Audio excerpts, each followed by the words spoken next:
Assis à même le sol, épuisés après un long périple depuis l'Afrique du Nord, ils sont plus de 8000 à avoir échoué en 3 jours sur les côtes de l'île de Lampedusa, un des premiers points d'escale pour les réfugiés traversant la Méditerranée.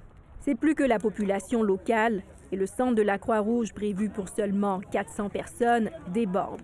All the people that came from Libya or from Tunisia arrived with their own boat to this small island. It is not possible to ensure more services in Lampedusa. À tel point que des milliers d'entre eux sont transférés en Sicile. La pression migratoire que connaît l'Italie est insoutenable, dit la première ministre italienne qui s'engage à prendre des mesures extraordinaires.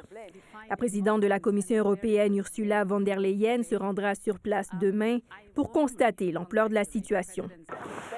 La situation de Lampedusa lève le voile encore une fois sur la gestion difficile de la crise migratoire par les pays européens.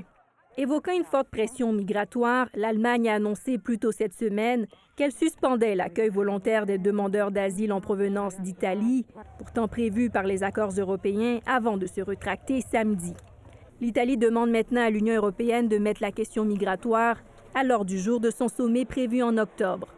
Depuis le début de l'année, plus de 120 000 migrants sont arrivés en Italie par la mer. C'est presque le double qu'à pareille période l'an dernier. Ici Daniel Cadjo, Radio-Canada, Montréal.